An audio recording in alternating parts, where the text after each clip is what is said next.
mu gihe cyose nga amasengesho yacu agera kure cyane, atambuka n'inyenyeri.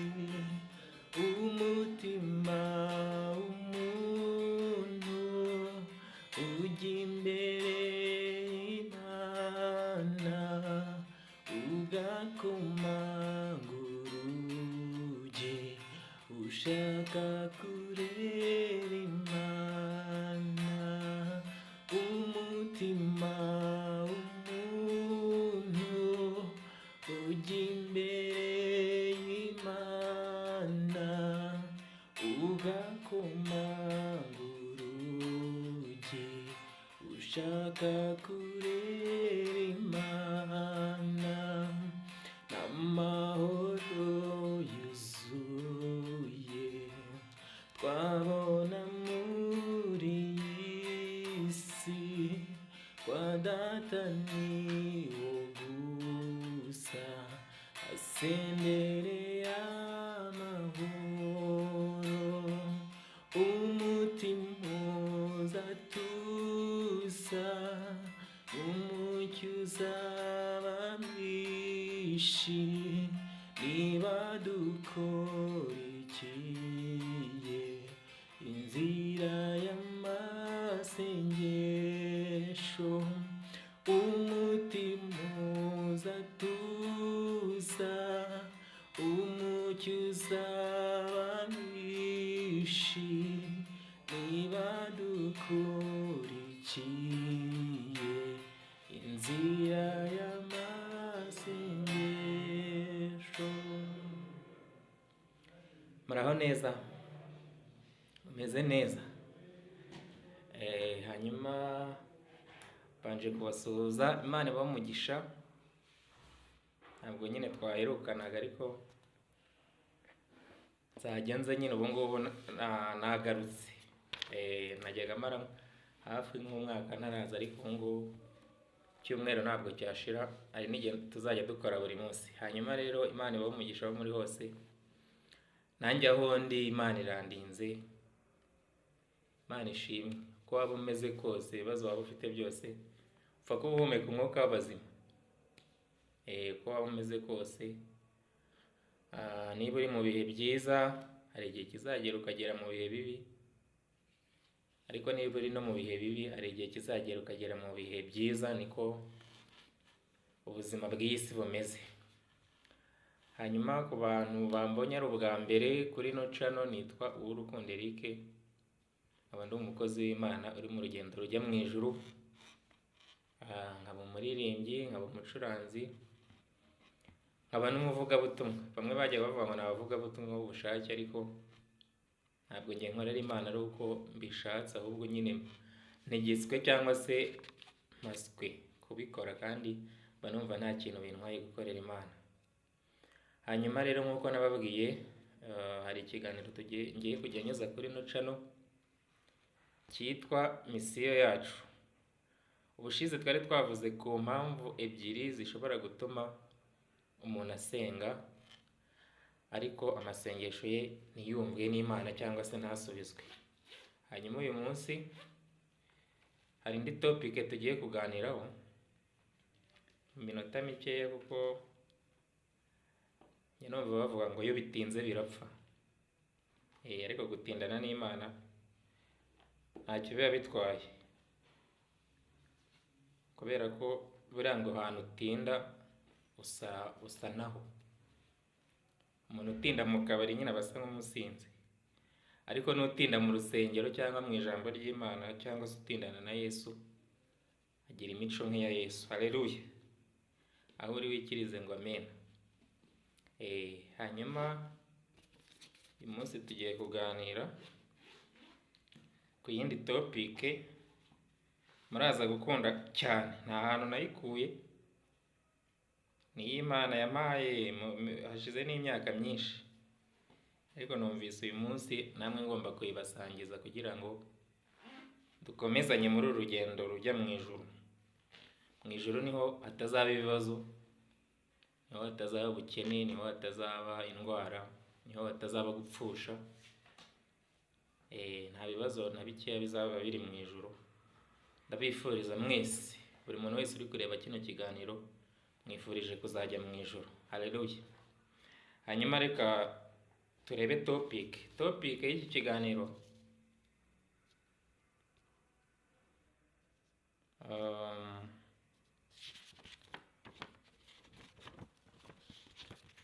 Iravuga ngo ibintu Satani akorera umuntu kugira ngo amugushe. Hari ibintu Satani ajya akorera umuntu kugira ngo amugushe mu byaha bigiye bitandukanye. Turi abantu nyine rimwe na rimwe tugwa mu byaha, ariko hari ibintu Satani amanza akagukorera, wajya kubona ukabona uguye no mu cyaha, ugatangira gutekereza ngo ariko se ubu ngubu iki cyaha nguyemo ni njyewe cyangwa n'undi muntu. Ariko kugira ngo bigende gutyo ugwe muri icyo cyaha, hari ibintu biba byakibanjirije. Nubona bitangiye kuba bino bintu tugiye kuvugaho uko bigera muri 7, ntabwo ari ahantu nabisomye nta hantu nabisomye, nta kinyamakuru nabisomyeho, nta link nabisomyeho, ahubwo ni ibintu Imana yampaye, ndabyandika ku rupapuro mbigira ibyanjye. Ariko uyu munsi numvise nabibasangiza ibintu Satani akorera umuntu kugira ngo amugushe. Burya cyaha waguyemo, hari ibintu Satani yabanje nyine aragukorera kugira ngo nyine ugikore. Icyambere Satani akorera umuntu kugira ngo agwe mu cyaha, amwibagiza aho Imana yamukuye. Nicyo kintu cya mbere agukoresha, kuko hari igihe umuntu abona n'ikigeragezo cyangwa se ari nko mu bibazo, atangira kuvuga ngo Mana nungirira neza ukantabara ukandengera, nzagukorera. Abantu kera ngo bajyaga bambara igipira ngo bigahuriramo, ngo bakambara igipira ngo kigera hasi ku birenge. Njyewe ntabwo byambayeho, ariko njye numva babivuga. Nanjye mfite ubundi buhamya bwanjye bukomeye kurusha n'ubwo ngubwo, hari umunsi nzaza tukabuvuga. Hanyuma ugasanga ngo yambaye igipira gihera hejuru, ubwo kikagera hasi, ubwo akaba yambaye ishati n'ipantaro na mucikopa no hasi byose n'ikabutura cyangwa ipantaro, ugasanga byose byahuriyemo. Umuntu akavuga ngo Mana nungirira neza nkava muri ubu buzima nzagukorera, ariko yamara kubuvamo akibagirwa. Icyo gihe rero iyo ugiye kugwa mu cyaha, cyangwa se uhuye n'undi muntu uri muri ubwo buzima ukaba wamutera n'umugeri, Satani aba yakwibagije ko nawe ariho waturutse. Ugasanga niba warigeze gusonza, Imana yatangira kukugaburira ukibagirwa abashonje. Icyo gihe utangira kubirengagiza kandi ukaba ukoze icyaha, kubera Satani yakwibagije aho Imana yagukuye. Icya kabiri Satani akorera umuntu, amwibagiza agaciro afite. Niba ufite agakaramu hano uze kubyandika, njyewe n'Imana yabimpaye ndabyandika, ntabwo ari topic nakuye ahantu runaka nk'uko nakomeje kubivuga. Hanyuma icya kabiri ni uko amwibagiza agaciro afite, akamwibagiza uwo ari we. Niba uri umukristo wabatijwe akakwibagiza kuri we, niba uri umuririmbyi muri korali akakwibagiza ko uri umuririmbyi, nyine ugakora ibintu bihwanye bimeze nk'aho utari umuririmbyi. Niba uri umudiyakoni arabanza kwibagiza niba uri we. Niba uri pasiteri arabanza bikwibagiza. Ukora icyaha noneho nyuma uze gutekereza ariko iki cyaha nakoze ni njye pasiteri wagikoze cyangwa n'undi muntu utaranabatijwe. Icyo gihe yamaze kukwibagiza uwo uri we cyangwa se icyo uri cyo, icyo gihe nibwo ushobora kugwa mu cyaha. Icya mbere twabonye kukwibagiza aho Imana yagukuye, icya kabiri tubonye kukwibagiza agaciro ufite. Icya gatatu Satani amukorera, arabanza amwibagiza ko Imana imukunda. Arabanza, si ibi bintu sinzi ukuntu byaje.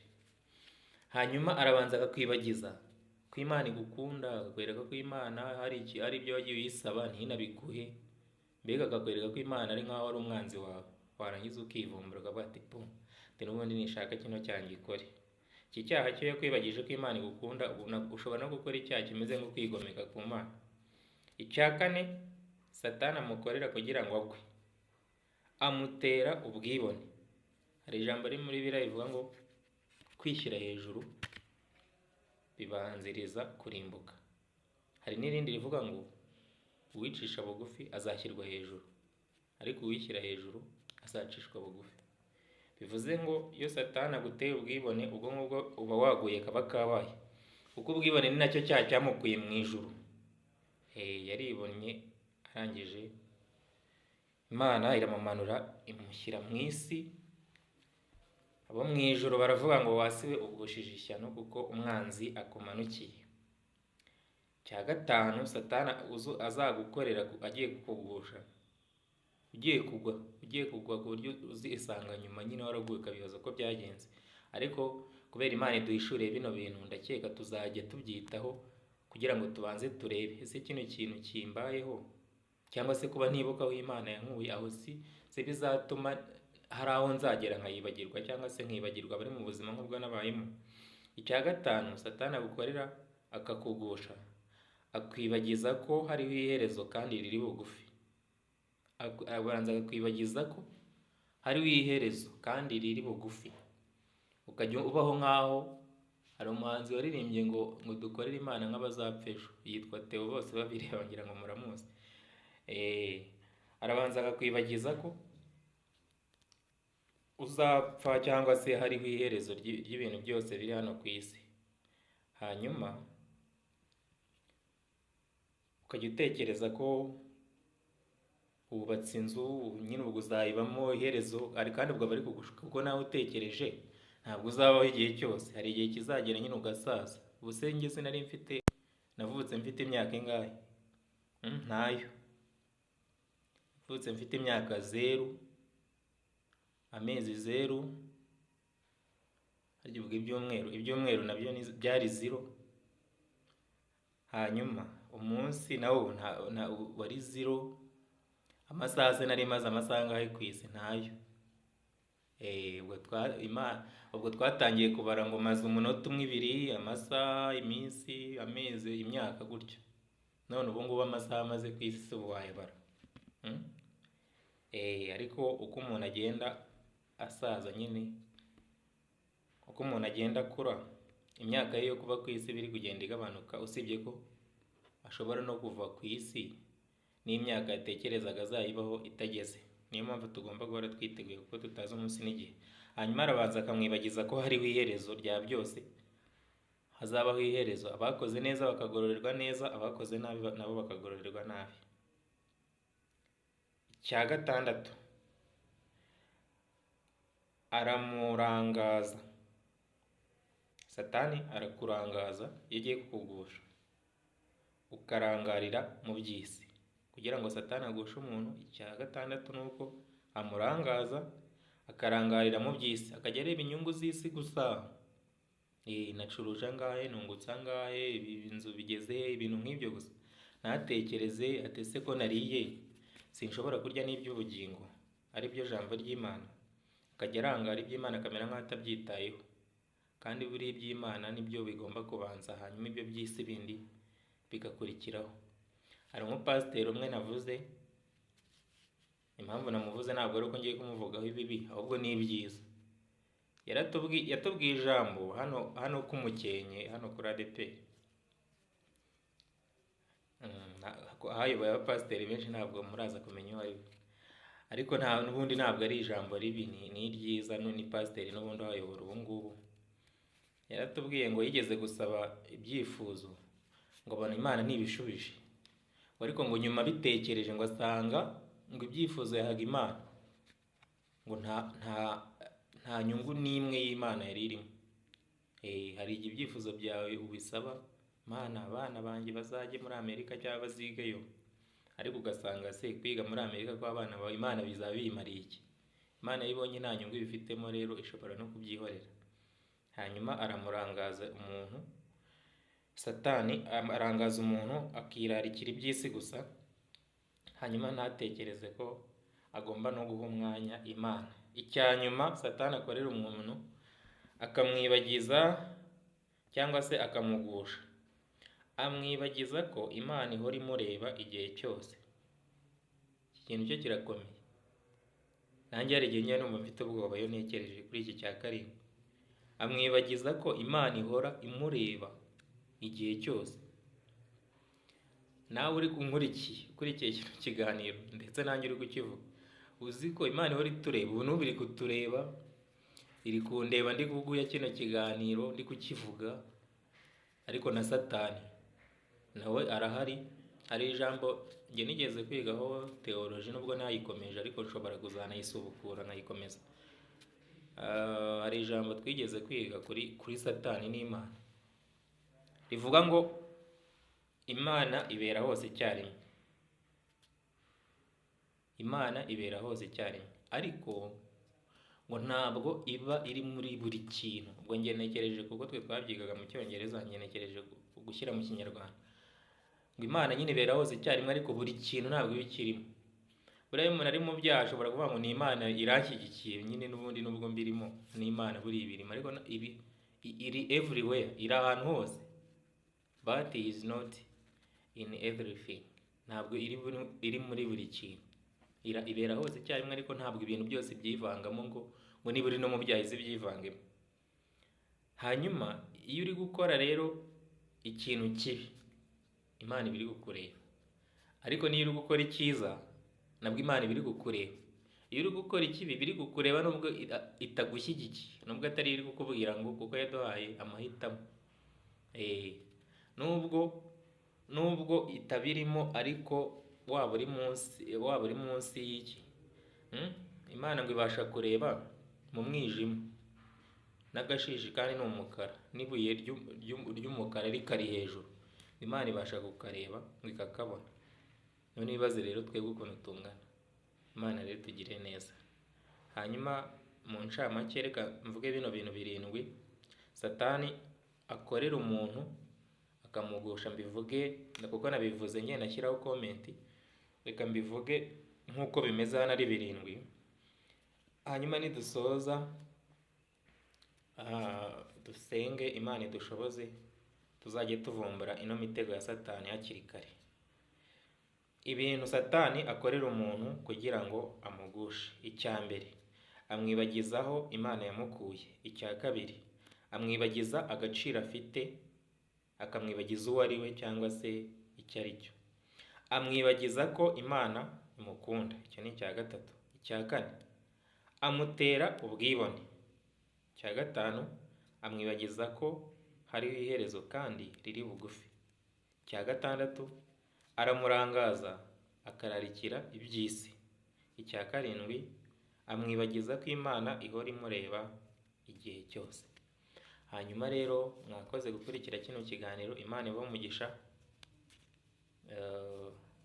Nubwo channel yanjye ntagamije wenda kuvuga ngo ni channel yo gutwika, ngo yo kubona amafaranga cyangwa iki, ariko nawe wakora subscribe, hanyuma ukanasharinga kino kiganiro ku wundi muntu wumva cyagirira umumaro.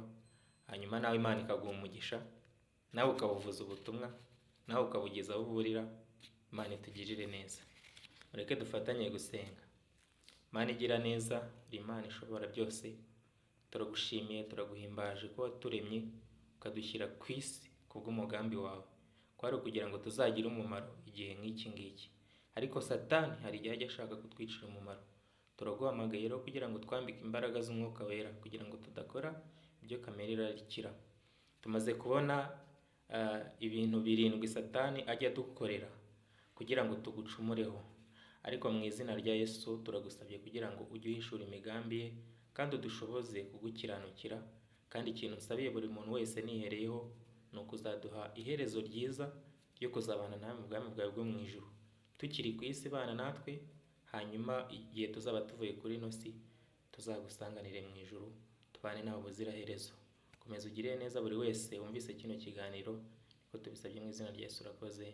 Amen. Imana ibahe umugisha.